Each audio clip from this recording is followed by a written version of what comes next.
Selamat siang semuanya.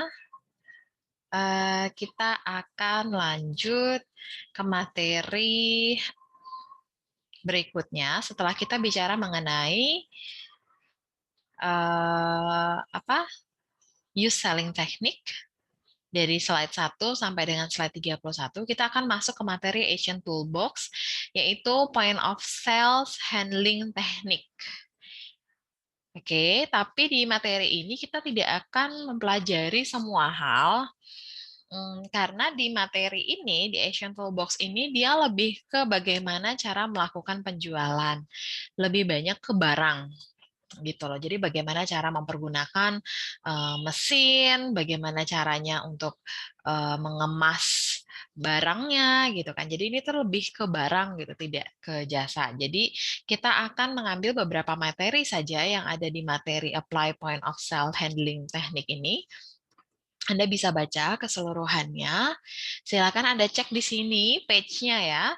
Page-nya bukan page halaman dari PowerPoint-nya, tapi di sini page-nya page dari halaman bukan dari halaman buku tapi halaman PowerPoint-nya. Anda langsung pergi ke page 46, sorry. Jadi kita langsung saja kita lewati semua karena ini kan gimana caranya mempergunakan mesin edisi itu bisa Anda bisa Anda baca sendiri ya. Seperti apa? Dia tuh lebih benar-benar ke praktikal banget gitu.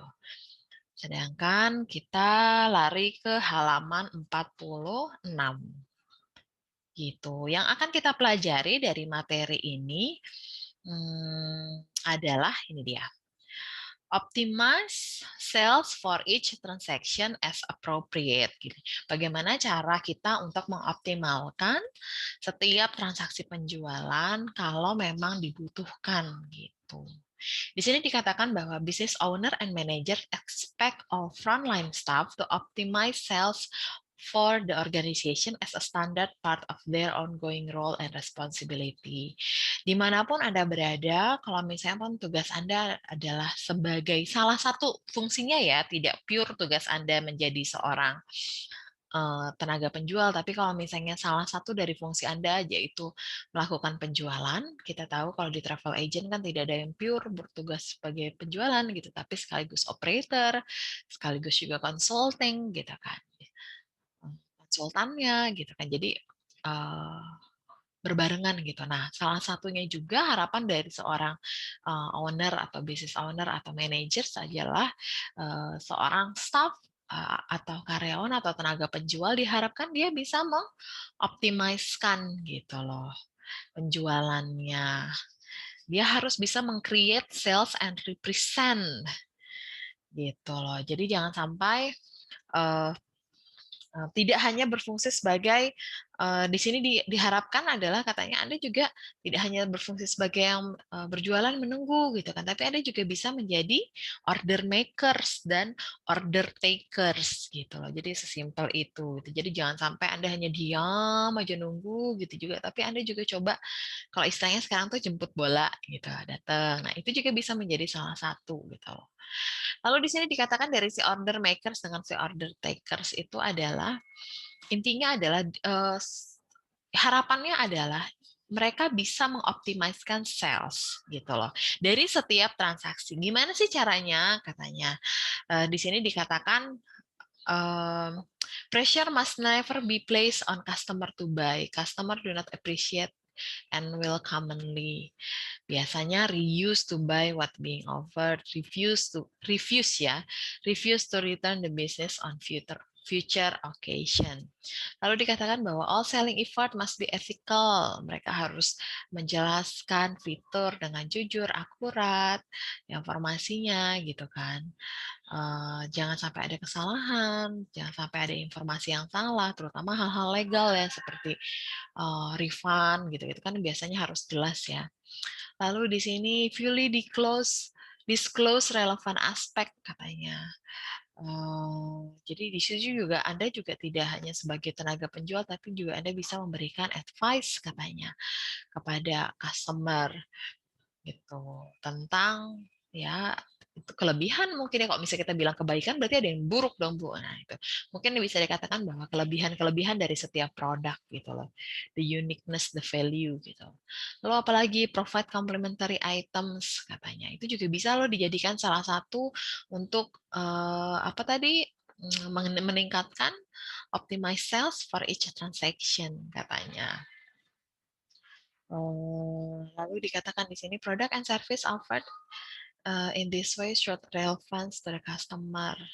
Nah, katanya pada saat Anda mau menawarkan sebuah produk atau services, hati-hati gitu loh. Diupayakan relevan dengan customer. Relevannya seperti apa?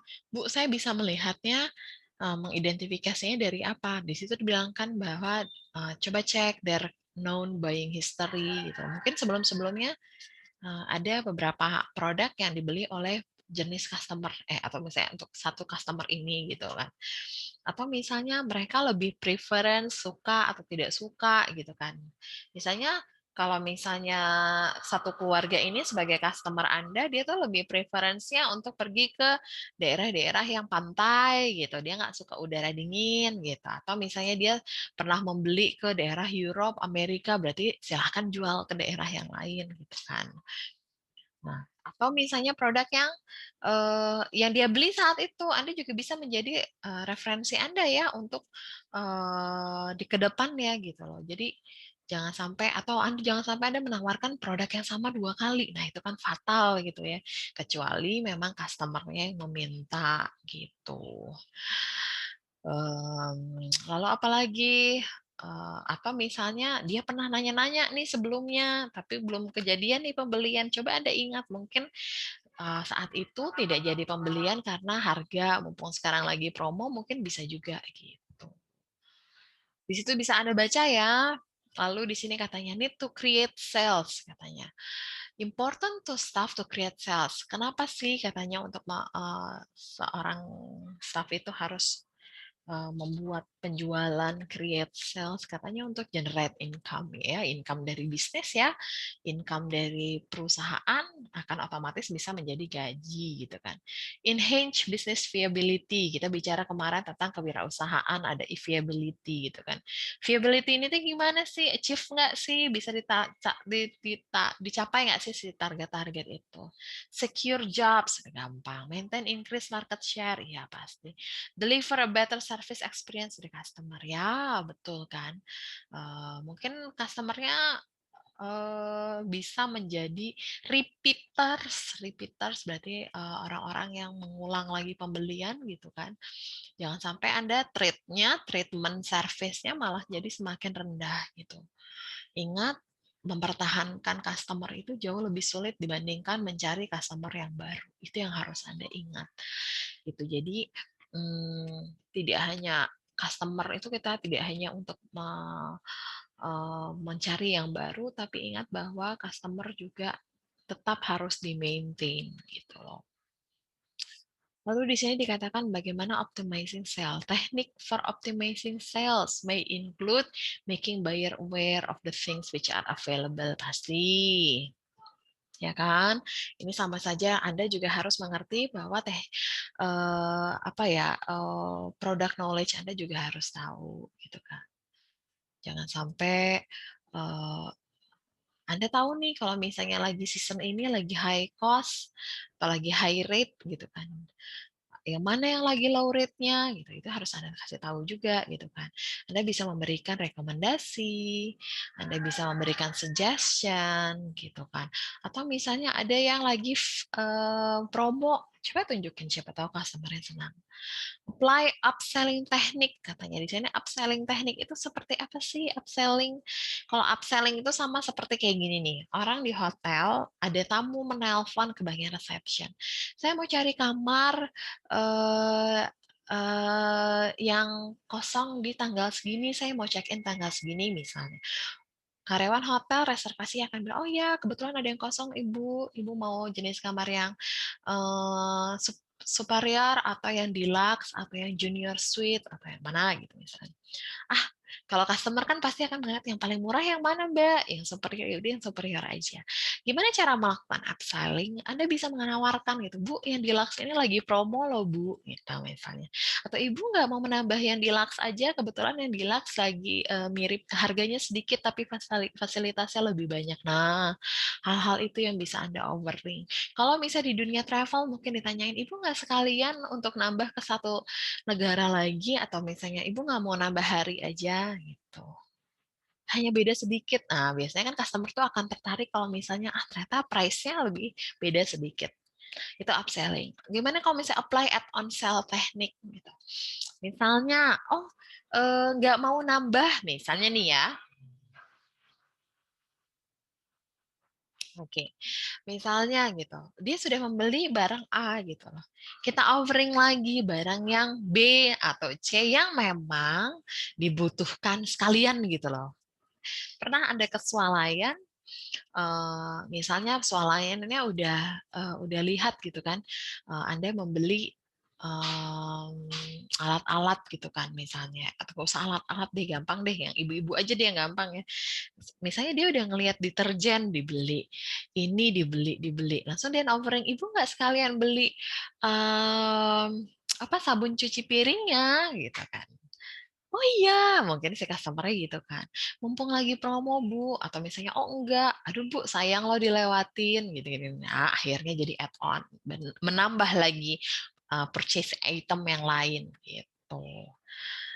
Lalu setelah kita masuk ke proses return, refund, and exchange, katanya. Kenapa sih hal ini menjadi hal yang sangat penting? Ingat di travel agent juga kita mengenal itu ya, beli tiket bisa di returns atau di refund atau exchange gitu. Beli paket juga mungkin bisa. Ini adalah menjadi hal yang sangat krusial. Kenapa saya katakan sangat krusial? Aduh, bergeser lagi ya di situ. Katanya all business will be involved in exchange, refund, and return because they are a normal part of retail business. Itu menjadi hal yang sangat umum. Kalau misalnya menjadi satu sulit tidak memberikan fasilitas ini kayaknya bakalan sulit ya kalau di retail bisnis gitu loh. Karena itu hal yang umum. Lalu di situ apa? Ada legal position bahwa customer has legislated right to a refund under certain conditions such as nih katanya. Berarti mereka punya hak loh gitu. Ingat bahwa ada lembaga yayasan lembaga konsumen ya, kalau nggak salah ya, YLKI ya. YL, gitulah pokoknya. Pokoknya lembaga-lembaga yang memprotek konsumen consumer gitu kan dari hak-haknya mereka. Katanya apa sih yang bisa yang di refund itu kalau misalnya the item is not accord with the one they were shown or have demonstrate to them. Hati-hati ya pada saat Anda misalnya nih simpelnya menjual paket wisata. Oh ya nanti dikasih ini itu akan di, diingat oleh customer Anda gitu. Begitu dikatakan, oh saya harus bayar kok ini tiket masuknya, saya nggak mau lah gini, misalnya komplain akhirnya gitu loh. Hati-hati gitu. Pasti ujung-ujungnya dia mau minta refund mungkin kan gitu. Atau misalnya tentang apa? The item is faulty and the customer could not have realistic known about the fault. Misalnya ternyata kan kadang-kadang kita suka bilang gitu, misalnya ke menjual paket wisata kan belum tentu kita bisa mengklaim bahwa paket wisata itu sesuai dengan apa yang kita ceritakan. Misalnya terjadi force major, bencana gitu kan. Nggak usah force major, misalnya ternyata di situ lagi ada event gitu kan. Akhirnya tidak semua tempat bisa dikunjungi. Nah itu juga harus dikasih tahu. If something happen di luar dari kewenangan dari travel agent gitu, itu menjadi hal-hal yang tidak bisa di-refund Bapak Ibu misalnya gitu. Lalu apalagi the item did not perform as a sales staff describe it would. Nah hati-hati pada saat customer Anda bilang ini nggak ada tuh informasi dari staffnya saya nggak mau. Nah itu kadang-kadang adalah informasi dari staff juga bisa dijadikan alasan bahwa customer tidak menerima informasi yang seharusnya. The item fails to measure up the description that made about it. Oke, hati-hati makanya pada saat Anda mau memberitahu hal-hal, karena ini legal ya, legal tuh berbau-bau hukum dan sangat apa ya sekecil tapi itu sangat sensitif gitu loh. Begitu um, harapan dari customer Anda itu bisa di-refund, tapi ternyata itu tidak bisa di-refund, dia akan kecewa gitu loh. Kecewanya tidak akan sampai ke situ. Mungkin kecewanya dia tidak akan menjadi customer Anda lagi di masa depan. Oke lah kalau misalnya hanya satu customer. Tapi apa yang terjadi kalau misalnya satu customer yang kecewa ini akhirnya cerita. Ingat the power of mouth ya, promosi ya. Promosi itu bisa sesuatu hal yang menguntungkan, bisa sesuatu hal yang merugikan ya. Maksudnya bukan promosinya, tapi the power of mouth dari konsumen itu bisa menjadi hal yang menjatuhkan gitu loh. Makanya banyak sekali orang-orang yang mengatakan, aduh, jangan sampai konsumen Anda kecewa, karena nanti dia akan cerita tentang kekecewaan ya, bukan tentang hal yang baik gitu. Nah, itu dia akan menjadi peluang di masa depan Anda jauh jauh lebih kecil gitu. Oh, berarti yang lain pun nih calon-calon customer bakal bilang, ah nggak usah deh, kemarin aja si A kecewa. Gitu. Si saudara gue gini loh katanya. Iya kalau misalnya ya sampai di satu skop keluarga. Kalau si keluarga ini cerita ke orang lain, ah udah the end of the world ya, gitu. Nggak ada lagi deh cuan-cuan di situ. Lalu di sini katanya the role of customer service in this transaction katanya. Nah, pada saat terjadi seperti ini, gitu kan, apa sih yang harus dilakukan gitu loh? Katanya di sini, when the customer has a complaint, there are three important requirements are show genuine interest and concern by demonstrating an empathic attitude. Jangan senyum-senyum kalau di sini Mbak, Mas, gitu. Tunjukkan bahwa Anda ikut bersedih gitu loh. Feel ini sama seperti empati gitu. Di kewirausahaan juga kita belajar tentang empati ya. Di sini juga empati dibutuhkan gitu. Pada saat tamu Anda komplain, Anda jangan senyum-senyum, Anda jangan ketawa-ketawa, Anda jangan cengengesan. Didengarkan gitu kan, dimengerti, oh iya, oh maaf Bapak Ibu, oh ya ampun saya tidak tahu seperti itu kejadiannya, mohon maaf gitu. Lalu apalagi saya apologize gitu loh, minta maaf terhadap situasi yang mereka alami. Maaf ya Bapak Ibu. Oh itu ya Bapak Ibu. Jadi Anda juga jangan dengerin doang gitu ya. Anda coba catat gitu kan biar kelihatan oh berarti Anda tuh memperlakukan mereka tuh dengan serius gitu. Anda catat gitu. Oh ya nanti kita coba cari gitu kan. Oh iya Pak gitu misalnya. Yang mana Pak? Di hotel yang mana? Yang tidak bagus gitu. Lalu apa? Demonstrate interest in solving their problem rather than trying to cause them more problems. Jangan lagi menambahkan, iya memang di situ hotel itu kayak gitu ya Pak. Oh, jangan gitu. Anda katakan bahwa oke Pak, nanti kita akan coba hubungi hotel ini, kita akan komplain ya Pak. Eh, ini nggak boleh Pak seperti ini, kita juga menjaga gitu loh. Seharusnya hotel ini memberikan pelayanan seperti ini Pak gitu loh. Kita ada perjanjian seperti ini, tapi mohon maaf nanti kita akan coba untuk mengkontak hotelnya, kita akan coba kirim keluhan ya Pak gitu. Jadi kan kalau misalnya pun nanti ternyata ada feedbacknya dari hotel, misalnya, oh ya nanti untuk next ininya kita kasih free of charge ya, misalnya gitu kan, atau ada yang bisa diberikan ke customer, kan customer juga akan lebih happy gitu kan. Atau dengan didengarkan dengan baik, diperhatikan pada saat customer memberikan komplain itu juga sudah berarti gitu loh untuk customer. Mereka tuh butuh didengar gitu loh. Walaupun mungkin itu di luar dari kewenangan dari travel ya, misalnya lagi ada bencana alam gitu. Ya kan kita bisa bilang saya sorry gitu. Aduh, kita nggak tahu juga bakal ada gempa bumi misalnya. Kakak nggak tahu akan ada apa, mohon maaf Pak, segala macam gitu kan. Walaupun itu bukan kesalahan di travel, tapi kita juga bisa membantu respect terhadap customer, tidak hanya pada saat mereka membeli, tidak hanya pada saat customer memberikan uang, tapi kita juga keep maintain customer walaupun mereka pada saat komplain gitu loh. Di sini juga dikasih tahu ya lebih detail lagi bahwa hati-hati dealing with exchange, refund, and returns itu Anda harus lihat organizational policy-nya. Gimana nih? Ini bisa nggak sih di-refund? Kalau di-refund seperti apa? Ada personal authority to use discretion. Misalnya nih, ada beberapa yang harus memang dikasih kebijakan gitu kan Ya, ini bicarakanlah dengan atasan Anda. Mungkin Anda tidak punya wewenang di situ, tapi bicarakanlah dengan atasan Anda. Gitu. Ini customer ini mungkin dia sudah menjadi loyal customer gitu kan, udah pelanggan lama gitu. Mungkin ada kebijakan-kebijakan sendiri dalam melakukan exchange, refund, or returns gitu. Processing itemnya katanya. Apa saja sih? Nah, katanya. Yang tadi seperti yang udah dijelaskan di awal ya, ada katanya apologizing, explaining the situation gitu. Yang biasanya sering terjadi itu di tiket ya, refund, tiket refund gitu. Hati-hati pada saat berjualan tiket. Yang mana kelas yang bisa di refund, yang mana yang tidak bisa di refund, yang mana bisa di change date gitu kan, yang mana yang tidak bisa di exchange gitu loh.